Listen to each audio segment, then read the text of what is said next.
will answer questions on his behalf as well. Questions without notice. Are there any questions? And I give the call to the Honourable the Leader of the Opposition. Thank you very much, Mr Speaker. My question is to the Prime Minister. Is it the Prime Minister's position that he doesn't know if he personally supports Makarrata Treaty and truth-telling until he speaks with the referendum working group?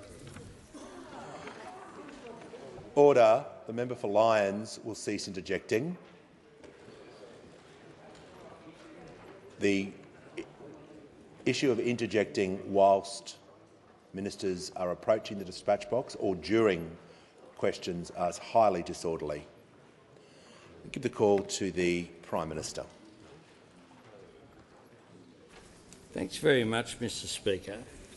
I do note that in the lead-up to the referendum that was held on Saturday, in which Australians, as under our system, determined what their view was on the referendum question that was put for a constitutional recognition of First Australians through a voice to Parliament as a result of the invitation that was expressed at the Uluru Statement from the Heart in 2017. In the lead-up to that, they said that the government was distracted. Yes. I pointed out in the lead-up to that they'd asked every question Order. The Prime Minister Parliament will, about Prime Minister nothing will about pause. cost of living. Prime Minister will pause. Order. The member for Deakin will cease interjecting. I'll hear from the Leader of the Opposition. Well, Mr Speaker, I seek your ruling in relation to relevance, and this is a very tight question. It asked the Prime Minister whether he personally knows what he thinks without having to consult others. Order. Resume your seat. The question. Order. The question asked really for an expression of opinion, but it also mentioned the Uluru, the referendum and the referendum committee. Whilst the question is within order, it should really relate to government policy, not the opinion, but I'm allowing the question and I'll allow the Prime Minister to continue. Yes, Mr Speaker, because once again what we see from the nature of this question is that it suggests the member for Barker that opinion should happen in a vacuum. And what we have campaigned for, I said very clearly, was to listen to First Australians about matters that affect them. Now, if those opposite think that we should not listen to Indigenous Australians about matters that affect them at all, then they should say so. They should say so. But of course we know that that is the case. This is an absolute demonstration once again that the Leader of the Opposition has nothing positive to offer the country. He is all about saying no and opposing change. And yesterday, of course, we saw him change his position between Sunrise and the Today Show. Between Sunrise and Today. Order. It's been on and off again. And of course, the Leader of the Opposition, when it comes to the issue of Indigenous affairs, which is certainly relevant, we know that he found the apology to stolen generations so objectionable that he walked out. He couldn't even stay seated there. Of all the 151 members in this House, there's only one person who walked out, and he sits in the Leader of the Opposition's chair. Sits in the Leader of the Opposition's chair. Order. The Prime Minister will return to the question. There is far too much noise. The Leader of the Opposition was heard in silence. I'm asking for all members to show restraint today. Prime Minister in continuation. Speaker, and I was asked about my opinion, and I'm giving my opinion at this point. That was the question, completely not within standing orders, but I'm happy to do it. I'm happy to do it, Mr Speaker. What I have said is that I accept the outcome of the referendum on Saturday, that I respect the fact that Indigenous people are taking the time. Prime Minister's taking the time has to concluded.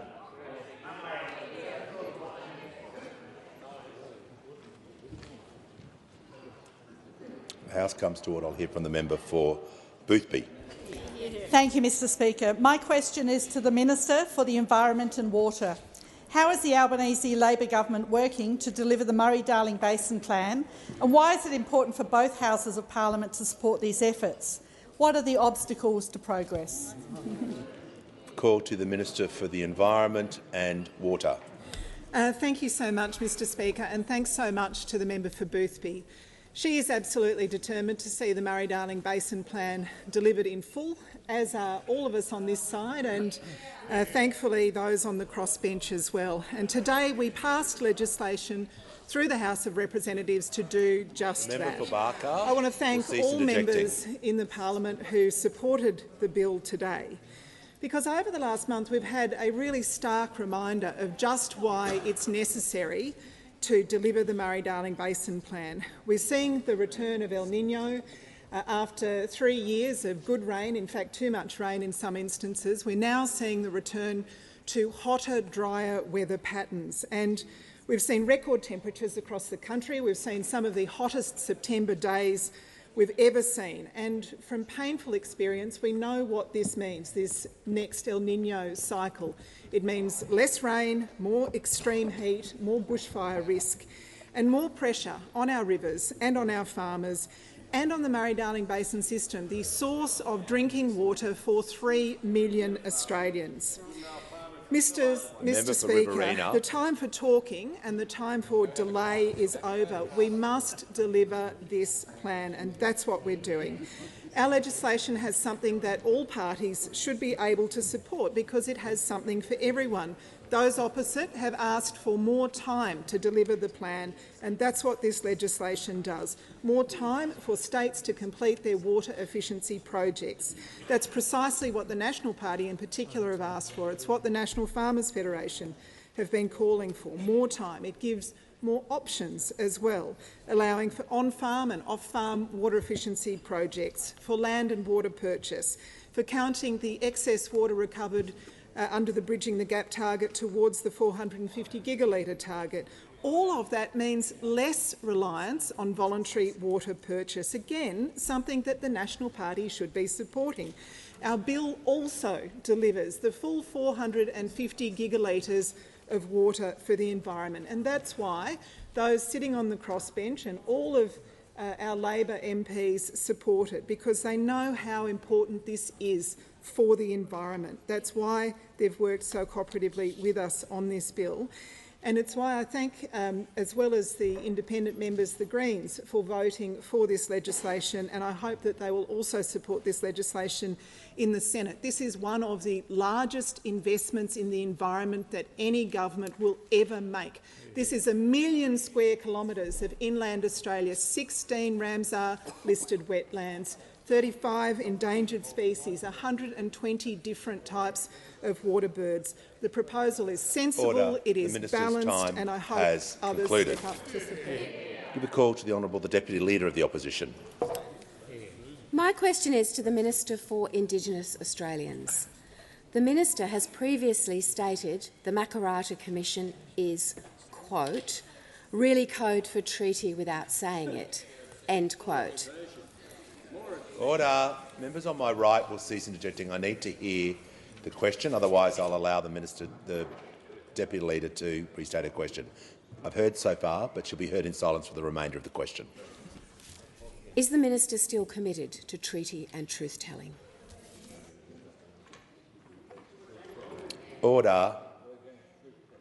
I give the call to the Minister for Indigenous Australians. The Leader of the Opposition, the Prime Minister, will cease interjecting. Thank you, Mr Speaker. And can I thank the member for Farah for her question. The request for a voice to Parliament came from Aboriginal and Torres Strait Islander people. That's why we took it to a referendum. It was supported by so many Indigenous people, In Waiea, we saw 92%, the Tiwi Islands 84%, Maningrida 88%, and the polling team that visited Yuendamu recorded 75%. These are remarkable outcomes and tell a very important story in terms of this referendum. Member for Bowman. Of course, we respect the result and accept the decision of the Australian people. Our focus has always been on getting better results for Indigenous Australians. I think that's something that we all agree on. The Minister has concluded her answer. I have.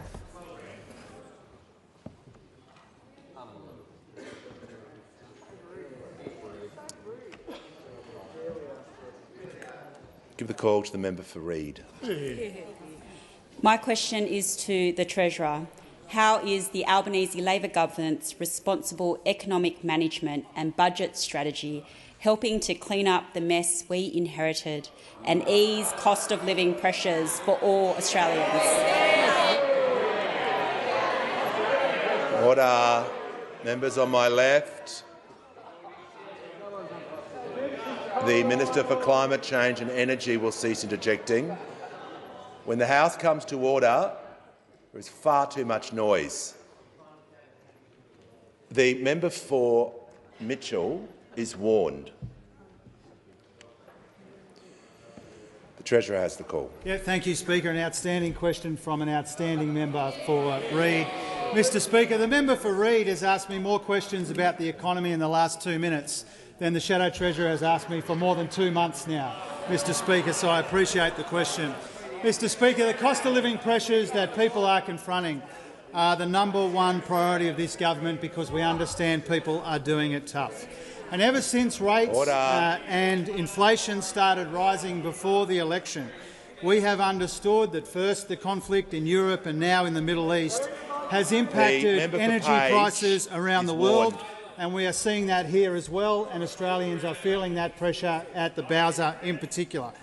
Inflation is lower than it was last year, but it is more persistent in the global economy, and that makes it more persistent here as well. And oil prices are a bigger part of that story now, and we will see that in the inflation numbers that are released next week. Governor Bullock talked about this today as well, Mr Speaker. And this is why our primary focus is on helping Australians with the cost of living in at least 10 ways. Electricity bill relief, cheaper childcare, increased rent assistance, more Medicare bulk billing, cheaper medicines, boosting income support payments, building more affordable homes, extending PPL, fee-free TAFE and getting wages moving again, Mr Speaker. Now, this is helping to take some of the edge off cost of living pressures without adding to inflation. The Treasury says that because of some of these measures, inflation is about 3/4 of a point lower this year than it would otherwise be if those opposite had their way, Mr Speaker. Now, we're providing this $23 billion in cost of living relief at the same time as we are getting the budget in much better nick, Mr Speaker.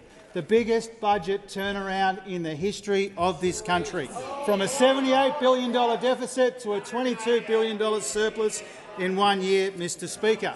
Now, our budget position is now the 4th best in the world, Mr Speaker. And under those opposite, it was the 15th best 2 years ago. In 2 years, we've turned around the 15th best budget in the world and turned it into the 4th best budget in the world, Mr Speaker. And so what we are doing, Mr Speaker, despite the nasty negativity of those opposite, we are providing cost of living help. We have overseen the creation of more jobs than any new government ever. We are skilling Australians up for better pay. We are getting the budget in much better nick, and we are cleaning up the mess that those opposite left behind, and that's why it has been months since the Shadow Treasurer has even asked me a question about the economy. Member for... I'm going to give the call to the honourable member for Kooyong. Thank you, Mr Speaker. My question is for the Minister for Infrastructure and Transport.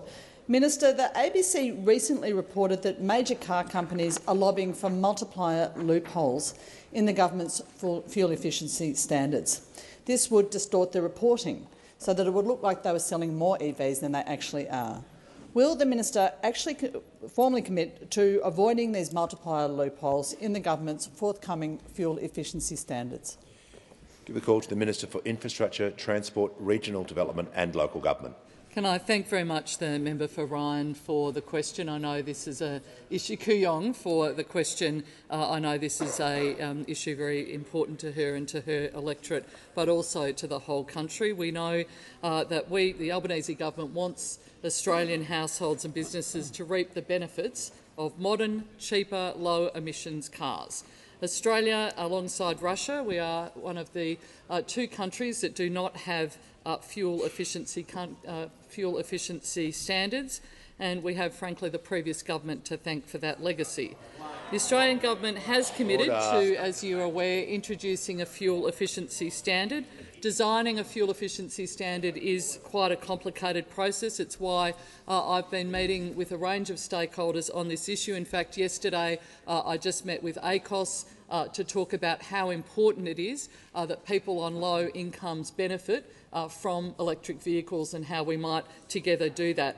There are fuel efficiency standards globally that include the use of multiplier credits, which some have described, as you have done, as loopholes.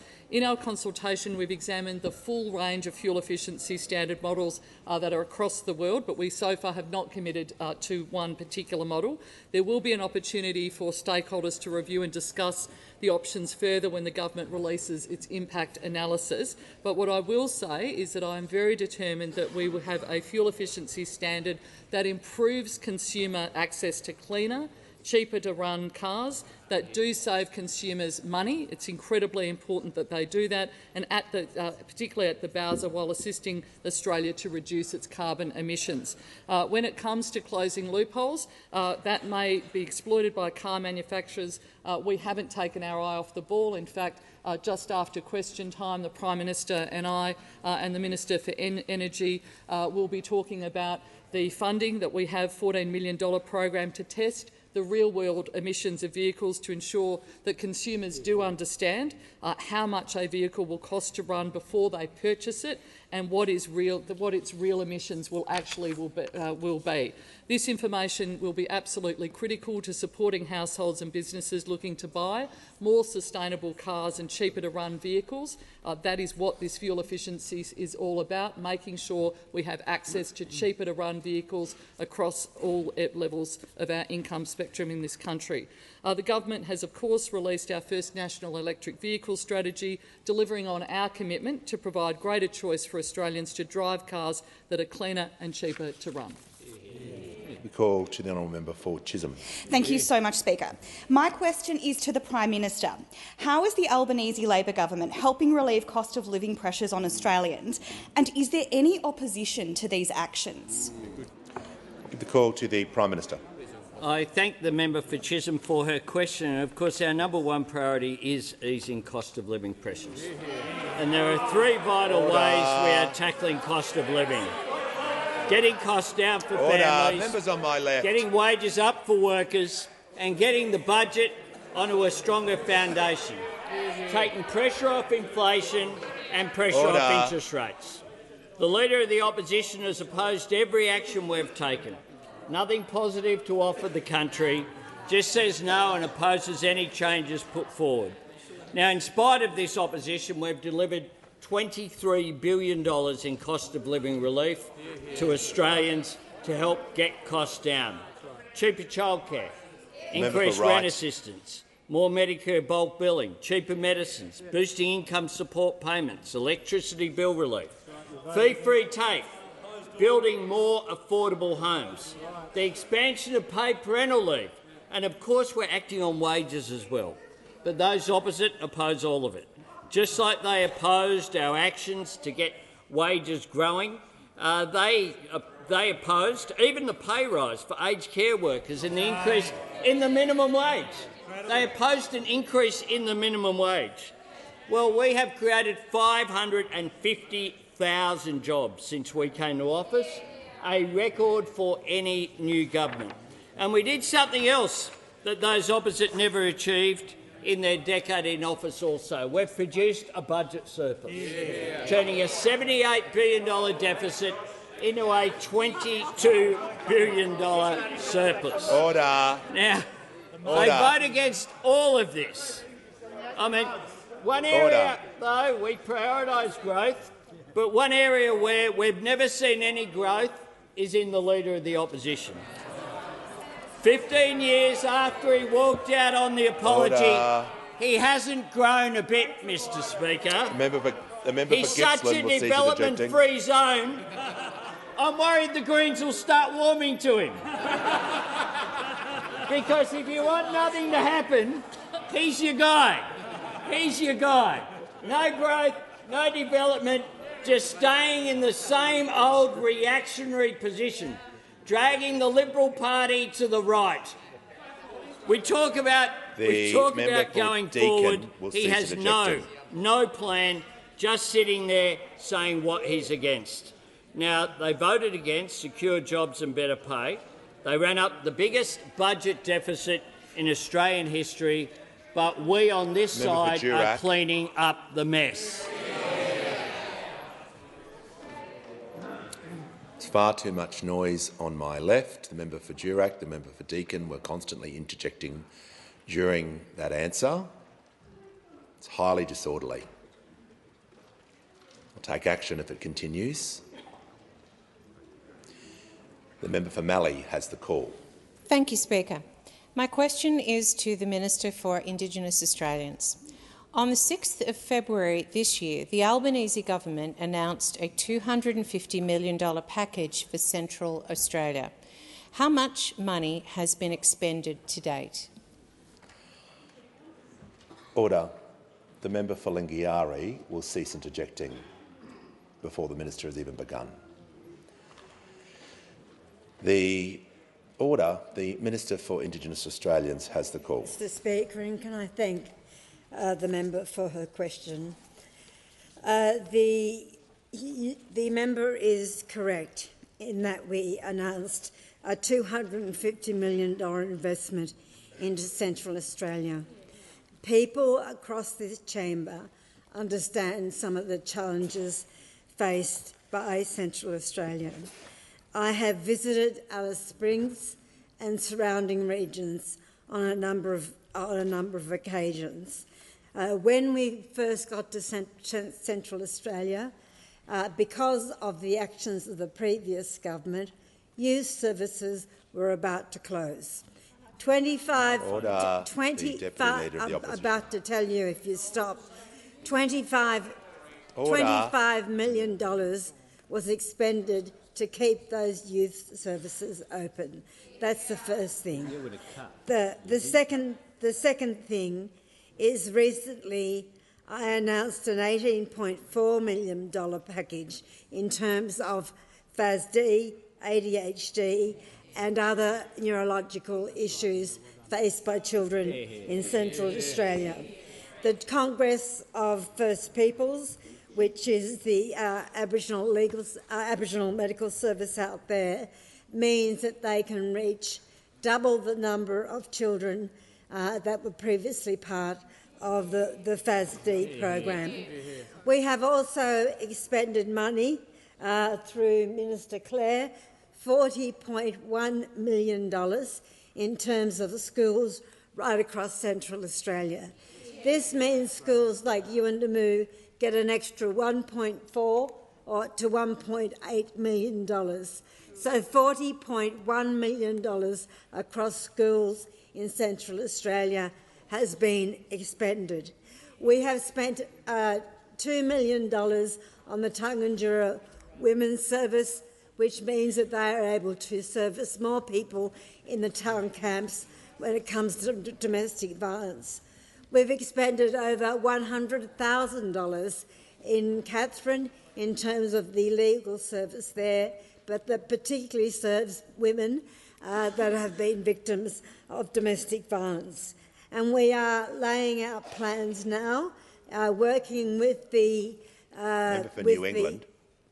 working with the local government association in terms of $18 million into justice reinvestment programs.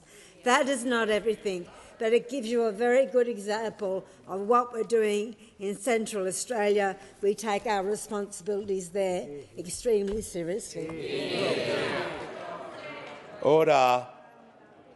The call to the member for Bean. Speaker, my question is to the Minister for Home Affairs. The recently released Nixon report exposed extensive exploitation of the visa system, but it's not the first review to do so. What actions are the Albanese Labor government taking to tackle the very serious issues in the migration system? Excellent question. Give the call to the Minister for Home Affairs and the Minister for Cyber Security. Thank you so much, Speaker, and could I thank the member for Bean for his excellent question. I've spoken to the House this week about the Nixon report and its findings about the serious and systemic failures in our migration system. To remind the House, Christine Nixon, a former police commissioner, reviewed our migration system and found that the system was being used to perpetrate some of the worst crimes there are: sexual exploitation, human trafficking, and that things were so bad that Australia had become a target for organised crime as a result. And she found that the root causes of this problem were delay and a profound lack of enforcement, overseen by the opposition leader who sits opposite me now. Now, what we know, Speaker, is that the opposition leader cannot claim to have not known about these problems while he was minister, because there was report. The minister will pause. The member for Deakin will leave the chamber under 94A. When you're told to cease interjecting, that's the time to cease interjecting. The minister in continuation. Thank you, Speaker. The opposition leader can't claim to have not known about these problems because while he was minister, he received repeated reports that told him some variation on this subject. In 2016, the Senate Education and Employment References Committee published a report simply called "A National Disgrace: The Exploitation of Temporary Work Visa Holders." The opposition leader did nothing. In 2017, a study from the University of New South Wales exposed exploitation of temporary migrants. The opposition leader did nothing. In 2018, the Fair Work Ombudsman released findings of a 4-year inquiry showing widespread non-compliance amongst employers. The opposition leader did nothing. In 2019, the former Assistant Minister in the Home Affairs portfolio, the member for Latrobe, oversaw a report and said himself, organised crime and illegitimate labour hire companies are using immigration loopholes to bring out illegal workers who are often vulnerable and open to exploitation. This represents an orchestrated scam that enables these criminal elements to exploit foreign workers in Australia. The opposition leader did nothing. Speaker, 5 reports in 6 years, all of them ignored by the opposition leader, who refused to do the hard work to fix this system. Instead, he focused his energy and attention on building a completely hypocritical public reputation on being a tough guy on our borders when he was absolutely the opposite. Speaker, we are taking a different approach. Order. We are taking serious action because we are serious about this problem. Now, this work is going to take a bit of time, but I can tell the parliament we have done so much already. We've rebuilt the immigration compliance section in our department. We've given new powers and funding to those that regulate migration agents. We've invested an additional $50 million in making sure people follow the rules. Speaker, the Nixon review is a 44-page indictment on the opposition leader and the incompetent way he managed our borders. I spoke yesterday about one case where a criminal walked into our country and set up an exploitation ring, just as he had done in another country. The opposition leader let him into Australia and let him stay, bouncing from visa to visa to visa. Well, our government kicked him out and put a lifetime ban on him ever returning to our country. Concluded. The call to the honourable member for Hume. Thank you, Mr. Speaker. My question is to the Prime Minister. The Prime Minister promised on 97 occasions to reduce power bills by $275. The Prime Minister has also promised on 34 occasions to implement the Uluru Statement in full. Can Australians believe anything this week Prime Minister says?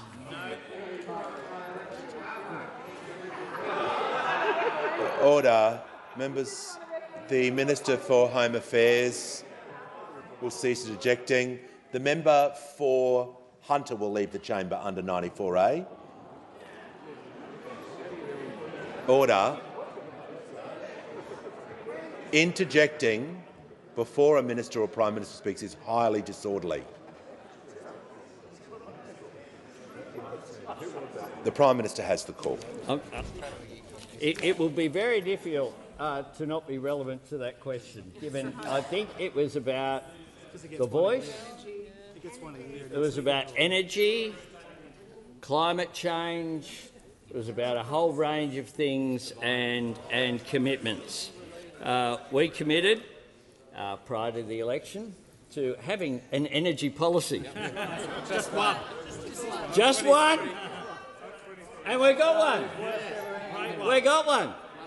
We've got one with a net zero by 2050 target, with a 43% reduction business by 2030, the member for with a Hume. safeguard mechanism system in place to drive down the emissions of the top emitters in an orderly way so that business can have certainty to invest.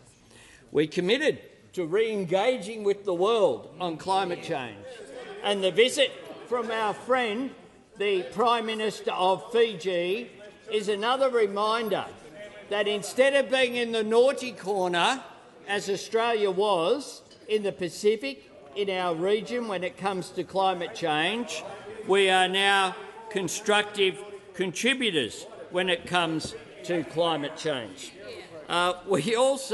We also, of course, committed to having a referendum when it comes to the constitutional recognition through a voice to Parliament. We said we would do it, we did it, and the Australian people had their say, and we accept that outcome as we should in our democratic process. But those opposite, of course, have a different position every single day. And the opposition leader, of course, has been called out for the fact that he makes things up regularly, sometimes several times a day. David Crowe in the Herald spoke about... Order. Just ask the Prime Minister to pause so I can hear from the member for Moreton. Will not be interjecting any more during question time. The member for Hume on a point of order. Relevance, Mr Speaker. We've given him 2 minutes and 20 seconds, and he is not talking about the question. The question was very specific. Resume your seat. Resume your seat. The question said at the end, can Australians believe anything the Prime Minister says?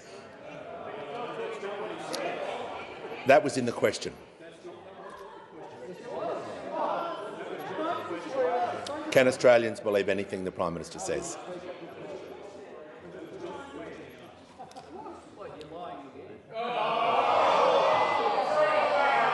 Order. Order. Yep. I call the Manager of Opposition Business. Parliamentary language, and the Prime Minister should immediately withdraw that. To assist the House, I'm just going to ask the Prime Minister to withdraw. I'm just going to ask the Prime Minister to quickly withdraw. We all heard the question. I was answering the question. Okay, read the question. Go on. Take up more. Well, if you take your seat for a moment, just ask the Prime Minister to quickly withdraw to assist the House. I withdraw. If it helps the House, and to assist the House, as I'm always pleased to do, I can repeat the question put by the Shadow Treasurer. Yeah. Can Australians believe anything this week Prime Minister says? That's what he said. The Deputy Leader of the House has the call. That is a complete abuse of standing orders. We allowed the Shadow Treasurer, because he has so little time at the dispatch box, to make a ridiculous point of relevance the Deputy Leader of the House, with the most wide-ranging question. The Deputy Leader of the House will. I thank the order. The members on my left will cease interjecting. I thank the Leader of the Opposition for his assistance, and I thank the Deputy Leader of the House for his assistance. Win-win. Now, the Prime Minister has 40 seconds remaining. I'm just going to ask him to return to the question.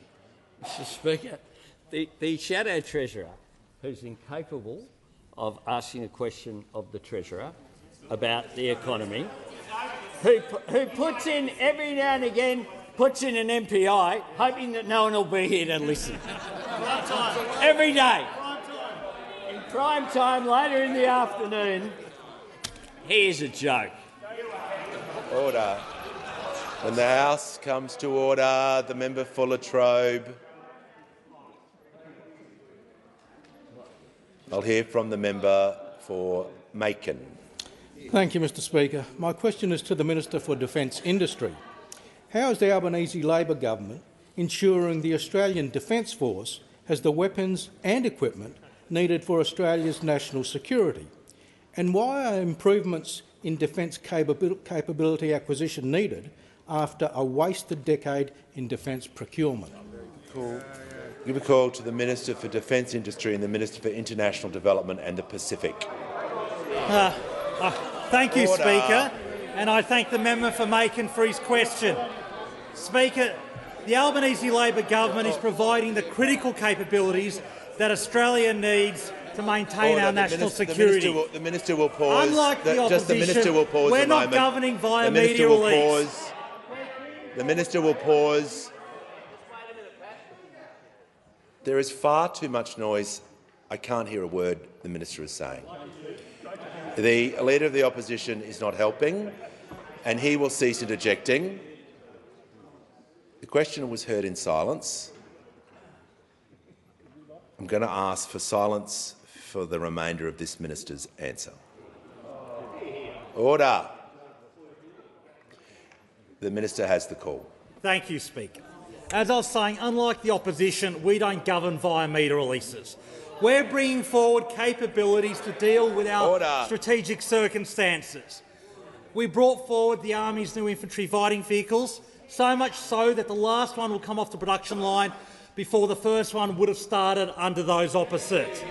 We're also urgently fixing the defence procurement misses left by the opposition leader when he was the Defence Minister. We're fixing things such as the battlefield airlift aircraft that can't fly into battlefields. We're repairing the patrol boats where the opposition leader allowed the use of imported rusty aluminium. Imagine that. The Defence Minister's allowing rusty aluminium to be imported. We're also now fixing a significant issue with our Navy supply vessels. These are the massive supply ships. The minister will pause. The minister will pause. There is far too much noise. The Leader of the Opposition will cease interjecting. Order. The minister will resume his seat. There's far too much noise. There's now a general warning issued to the entire House, which means if people continue to interject, they will leave. Without a warning, the disruption will not continue. The Minister in continuation. We're also now fixing a significant issue with our Navy supply vessels. These are the massive supply vessels that the opposition, when they were in government, offshored. They allowed these vessels to be built in a foreign country because they didn't believe in Australian manufacturing. And now we're seeing serious issues with the quality of work. We've just discovered that metal is leaching from some of the pipes into the drinking water in parts of the ship. This is now so serious that our brave sailors can't access drinking water in parts of these very important vessels, all because of the incompetence of the opposition leader when he was the Defence Minister, Speaker. That is what we see when they're in government, Speaker. We're also fixing issues through our reforms to the defence procurement process. We will repair the damage done by the opposition leader when he was in government. Days before the last election, the Defence Minister at the time, the now opposition leader, announced he was throwing out a tender process and sole sourcing a particular drone used by a particular number of countries. Those countries were Russia, Myanmar and China.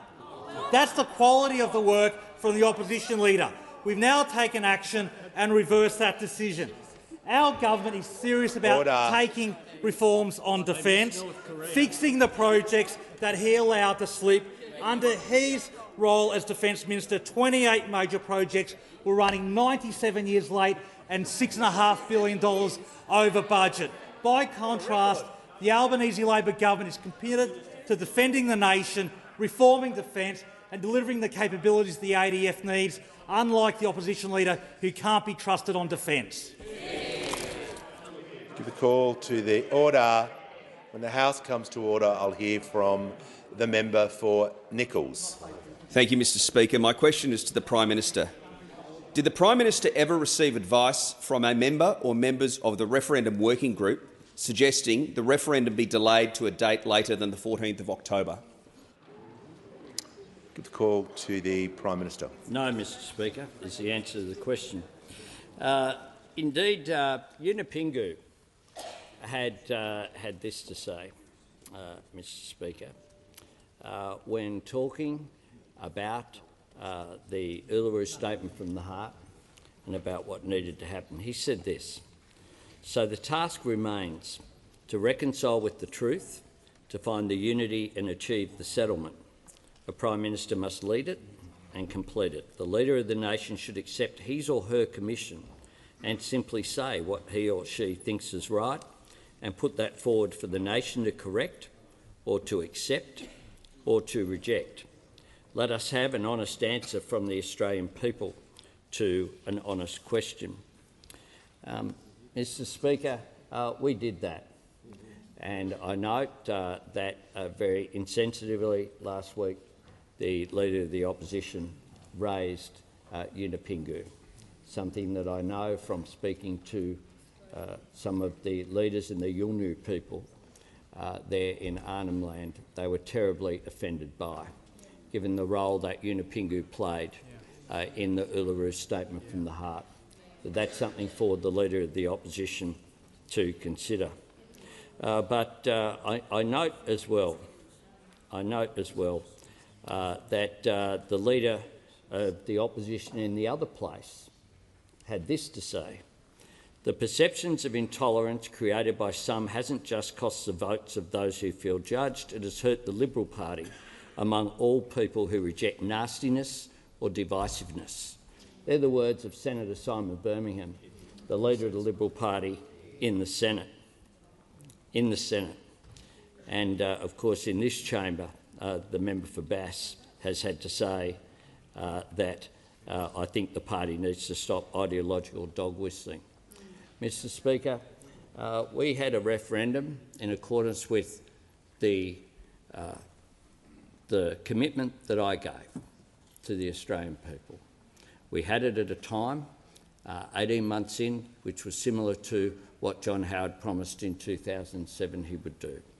We did it to separate it away from when elections would be, and we did it. Anyone who had a look at the parliamentary sitting timetable could have worked out some time ago what the options were for dates of the referendum. I outlined, indeed last year, post my speech to Gama, where I outlined the draft. We changed that, of course, in accordance with the advice that we got, but we also outlined a timetable of when the referendum would be held. Give the call to the honourable member for Higgins. Thank you, Speaker. My question is to the Minister for Skills and Training. How will the Albanese Labor government's landmark 5-year National Skills Agreement embed national cooperation and strategic investment in our vocational education and training sector after a wasted decade? And what has been the response to the agreement? Call to the Minister for Skills and Training. Speaker, can I thank the member for Higgins for her question and her strong support for the vet sector. Speaker, we have, of course, landed a very important, landmark agreement for the vet sector, reaching an accord with the state and territory governments. And I want to thank the Prime Minister for making that happen finally this week. I'd like to thank my counterpart ministers and all state and territory governments for working with me over the last 12 months to make sure we did that, because we need to ensure that we have an agreement that can drive skills, that can supply the skills in areas of demand. We have very major challenges in sectors of our economy, the transformation of the energy sector, making sure that we've got greater sovereign capability, ensuring we respond to the labour and skill supply in the care economy, just to mention a few.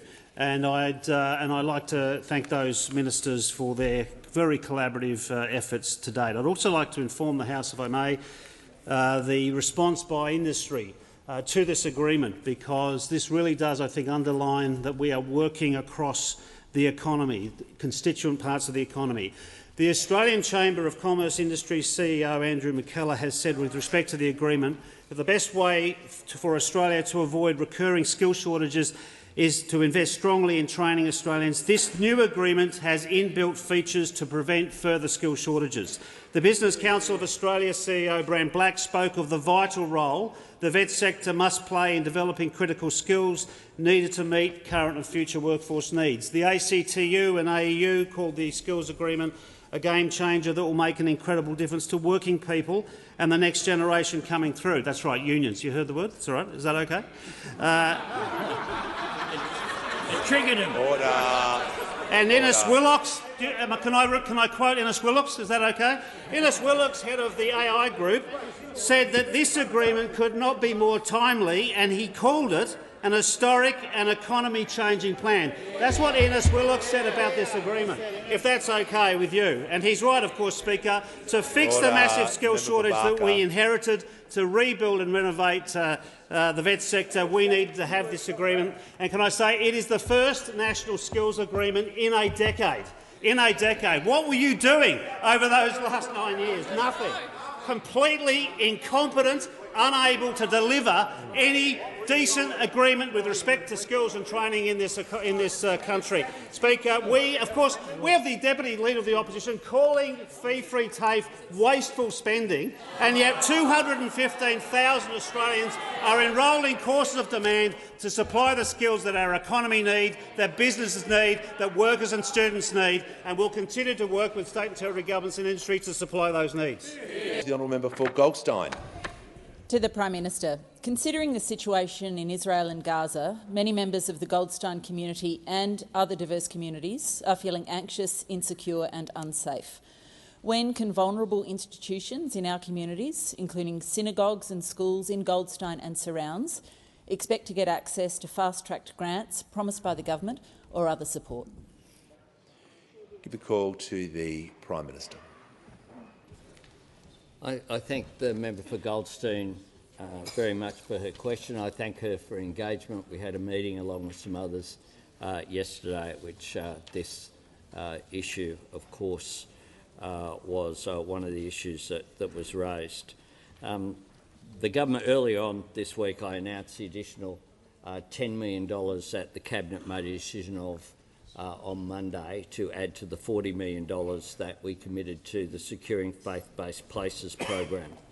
I can indicate to the member for Goldstein that today the government is awarding the $50 million program in full to help keep Australians across the country being able to practice their religion in a safe way. The Albanese government is committed to ensuring that people of all faiths can live in Australia free from violence and discrimination. The $50 million Securing Faith-Based Places program grants will improve security at religious schools and preschools, places of worship and faith-based community centres. Grants have been approved in every state and territory across different faith communities, including, of course, the Jewish community and the Islamic community, who are both feeling particularly vulnerable at the moment. The Securing Faith-Based Places program helps protect Australians from crime and violence motivated by religious or racial intolerance by funding security infrastructure, and that is why it is an important program.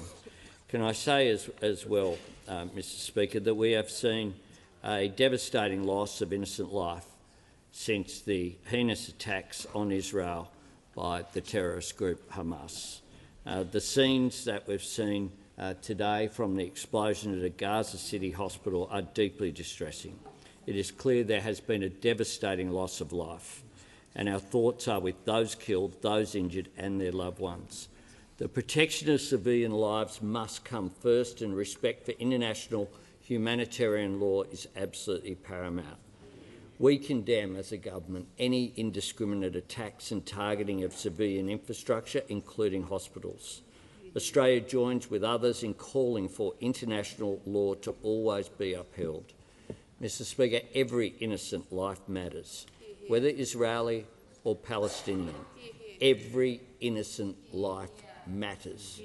And here in Australia, where we can be, I think, a microcosm for the world, where people overwhelmingly live in harmony next to each other, enriched by the diversity of communities like the member for Goldsteins and my own and the electorate of Grayndler. I see our diversity as a strength, but we need to cherish it and we can't take it for granted, and that's why we need to work as well and follow the advice of the Director-General of ASIO as well, and work with all community leaders to make sure that harmony is maintained in this nation. Indulgence, the Honourable the Leader of the Opposition. Thank you very much. On indulgence, I join with the Prime Minister's remarks, and Prime Minister and I spoke on Monday in relation to these matters, and included in that conversation was a conversation about the support for communities to increase safety, and we very much support the government's announcement. Obviously, when we were in government, there was a significant effort undertaken to provide support to faith-based organisations and others in the community that felt a vulnerability, and obviously that is heightened at this point in time. The tragic circumstances that we see, as we commented on at the beginning of the week, and to the great credit of this chamber, where there was a bipartisan position in condemning the actions of the terrorist group Hamas, and nobody wants to see loss of any civilian life, and the conduct of Hamas in telling people to stay in harm's way is a deplorable act, but not the first and not the last, we are sure of that.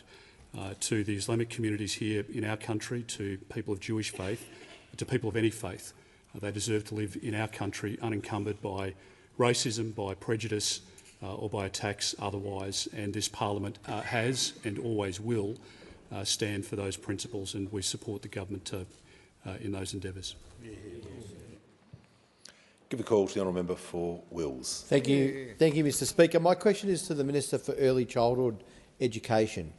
How is the Albanese Labor government building a strong and sustainable early childhood education workforce by investing in quality training and helping educators to build their skills? Call to the Minister for Early Childhood Education and the Minister for Youth. Thank you very much, Speaker, and can I thank the member for Wills for his question.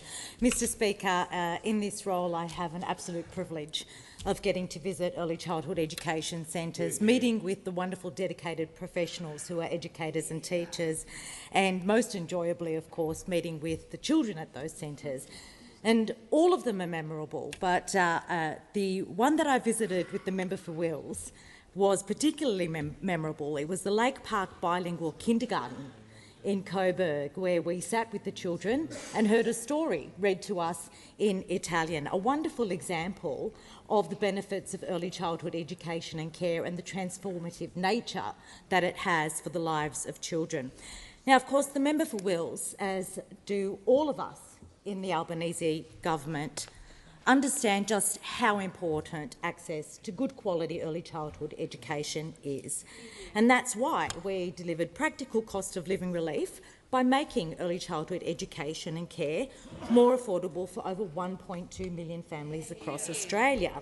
And I'm delighted to inform the House that in the first week of these landmark reforms, families paid on average, around 14% less per hour per child for centre-based care.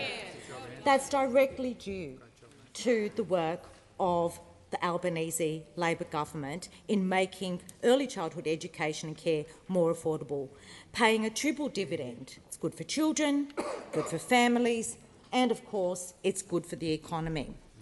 And we also recognise that the key to ensuring access to quality early childhood education and care lies in a strong and sustainable workforce of educators. And since the Albanese Labor government came to office, I'm pleased to inform the House that there are over 14,000 new educators in the sector and 123,000 in training pathways, in no small part due to the efforts of this government through fee-free TAFE. And the Certificate 3 in Early Childhood Education and Care is the most popular fee-free TAFE course right across Australia. We're also delivering $72 million in workforce package specifically targeted at ensuring educators have access to paid practicums and professional development, a direct outcome of the conversations that I've had with early childhood educators across Australia. The government is investing in the workforce that Australia needs to build a better future, and I congratulate Minister O'Connor for ensuring that the workforce needs for our critical education and care economy sectors are at the centre of the recently announced National Skills Agreement, a landmark agreement that will ensure we are investing in Australia's future. Give the call to the member for Forrest. Thank you, Mr Speaker. My question is to the Prime Minister. Families in Western Australia are bracing for a price hike of 12% for gas as WA's major distributor is looking to increase charges by 39% from early 2025. Why did the Prime Minister choose to focus on his divisive Canberra Voice proposal and not on addressing Western Australia's already crippling gas prices? Order. Order. When the House comes to order, the Prime Minister has the call. Speaker, if I can understand, if I can understand the question from the member for Forrest, just actually ask me, but they managed to still work in the voice of the question. Having asked every question every day for not just before a referendum but afterwards about it, they then come in here and ask a question which is, why are you obsessed with it?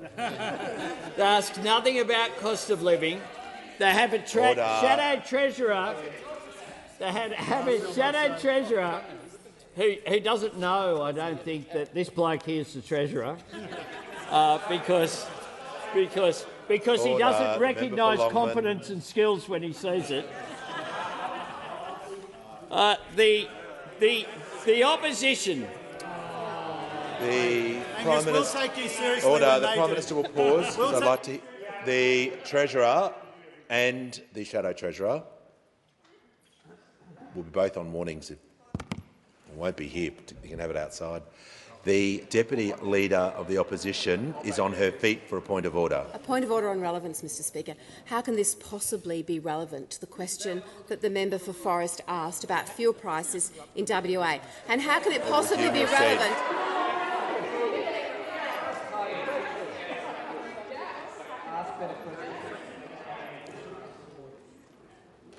The Prime Minister was asked a question about power prices and particularly regarding Western Australia, and then the remainder of the question was about the referendum when other issues could have been focused on. So I'm just going to listen carefully to the Prime Minister.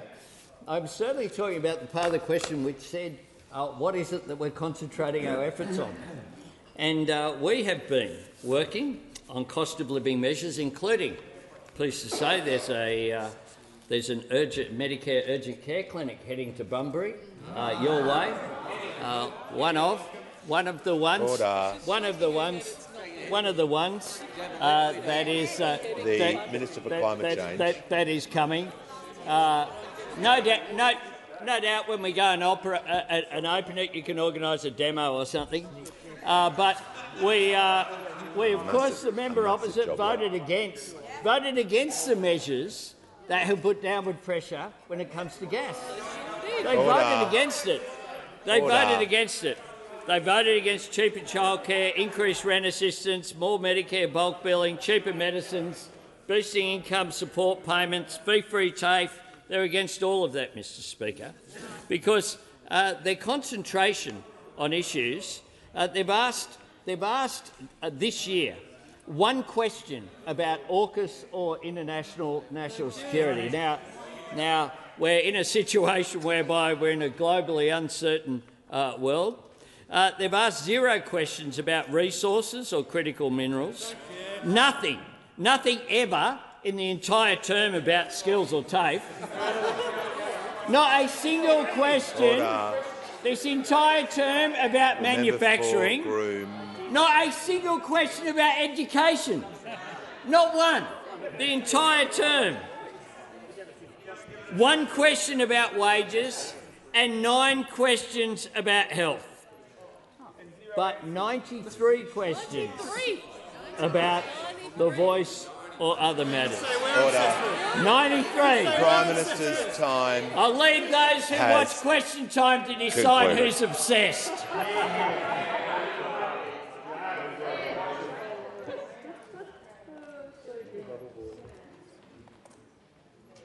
I'll hear from the member for Swan. Thank you, Mr Speaker. My question is to the Minister for Social Services. How is the Albanese Labor government delivering incentives to help more Australians take up work as one of the immediate actions of the Employment White Paper? Give the call to the Minister for Social Services. Well, thank you, Speaker, and I'd like to thank the member for Swan for her question and the advocacy she provides in her electorate. Today I did introduce to deliver on some of the immediate actions the government is taking to deliver on the objectives of our Employment White Paper. Now, since the Jobs and Skills Summit last year and through the comprehensive Employment White Paper process led by our Treasurer, we have outlined a roadmap to how we achieve a vision to ensure everyone has the opportunity for secure, fairly paid work. Now, one of the focus areas of the White Paper is about how we overcome barriers to employment and broaden opportunity. And of course, last year we voted on a piece of legislation to temporarily boost the pensioner work bonus to support older Australians into more work if they choose. Of course, the legislation I introduced today will make these improvements to the work bonus permanent. It will give older Australians more choice and continued flexibility to participate in the workforce if they would like to.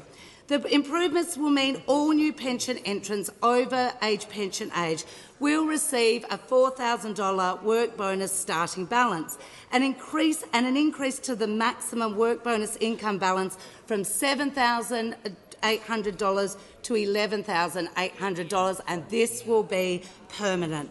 The changes will take effect from the 1st of July 2024, pending the passage of the legislation.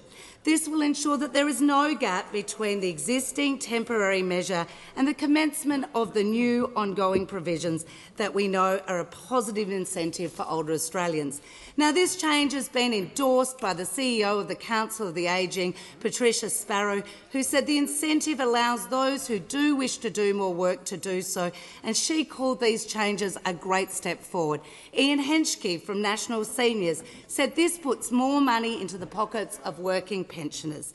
Now, another immediate action this government is taking is smoothing the transition for income support to work by extending the employment income nil rate period for people on income support from 12 to 24 weeks and expanding access to those entering full-time employment.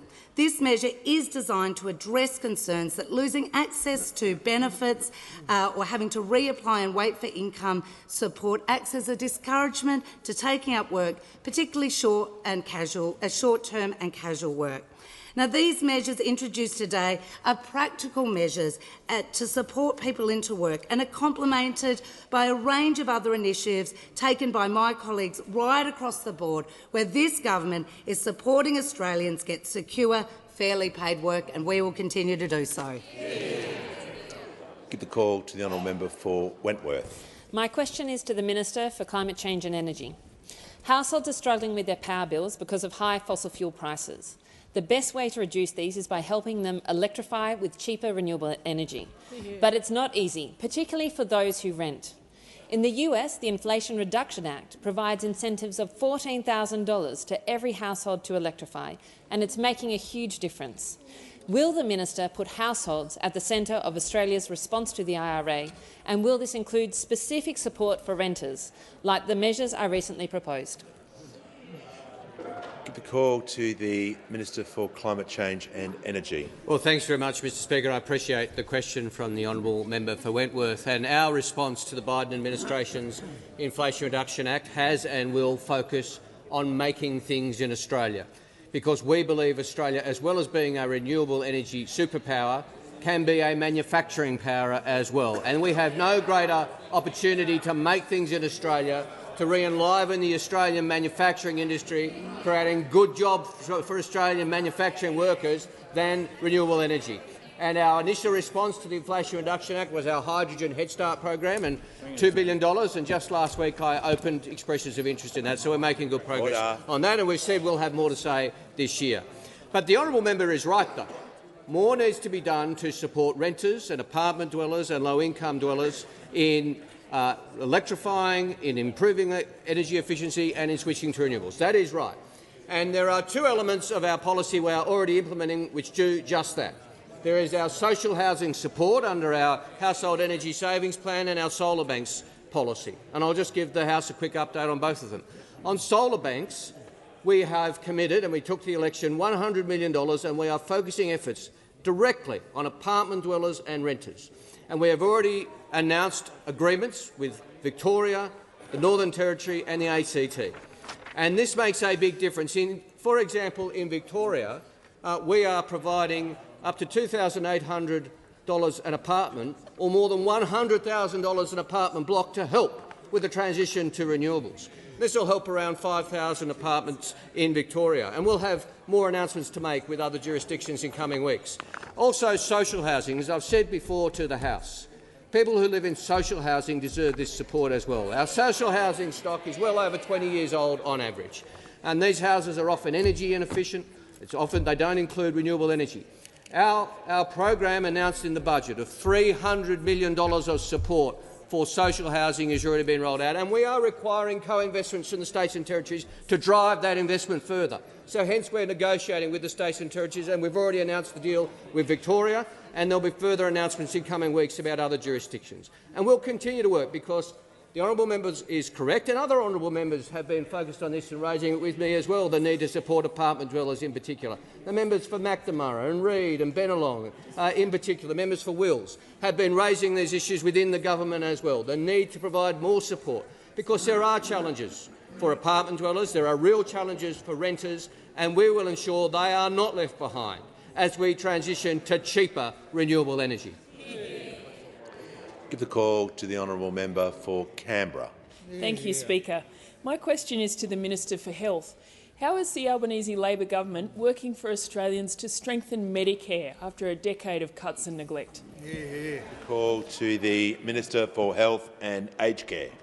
Thank you, Mr Speaker, and I thank the member for Canberra for her question and also for taking part in the announcement this morning of the Inner North Medicare Urgent Care Clinic. This will be one of 5 clinics across Canberra which build on the ACT's highly successful nurse-led walk-in clinics, with additional services like nurse practitioner services, allied health professional services like emergency physio, and access to imaging services to help with fractures and the like. There are now 30 Medicare urgent care clinics around Australia already open and operating. 12 additional providers have already been announced, and all 58 will be open and operating by the end of the year, Mr Speaker. These clinics are going to be operating 7 days a week. Those open are already doing that, extended hours, and they're open to walk-in patients who need urgent care for non-life-threatening emergencies. In just a matter of weeks, those services that are open have seen about 50,000 patients. A third of them are kids under 15. A third of them have been seen on weekends, and those seen on weekdays, 1 in 5 have been seen after 6 p.m. This is already, Mr Speaker, making it easier to see a doctor when and where people need it, but importantly, also taking much-needed pressure off our local hospital emergency departments. And, Mr Speaker, importantly, every service is fully bulk billed, because for this side of the parliament, Bulk billing is the beating heart of Medicare. After 10 years of cuts and neglect to our Medicare system, bulk billing, we know, has been in serious decline and gap fees have been rising. The member for Canberra knows that as well as anyone, because here in the ACT we have some of the lowest rates of bulk billing in the country. And none of this was an accident, Mr Speaker, because the Liberal Party has never supported bulk billing. We remember John Howard called it an absolute rort. The Leader of the Opposition, when he was Health Minister, complained that there were, in his words, too many free Medicare services. Well, he took care of that, Mr Speaker. He took care of that, famously trying to abolish bulk billing altogether, making every single patient pay every single time they visited a doctor. And when he couldn't get that through the Senate, Mr Speaker, instead he started a 6-year-long freeze of the Medicare rebate. Well, our approach could not be more different, Mr Speaker. The centrepiece of our budget delivered by this Treasurer in May was the biggest investment in bulk billing in the 40-year history of Medicare, tripling the bulk billing incentive, a measure that takes effect in just 2 weeks' time, making it easier for 11 million Australians to see a doctor free of charge. That's working for Australia to strengthen Medicare. Call the Prime Minister. Mr Speaker, I ask that further questions be placed on the notice paper. I give the call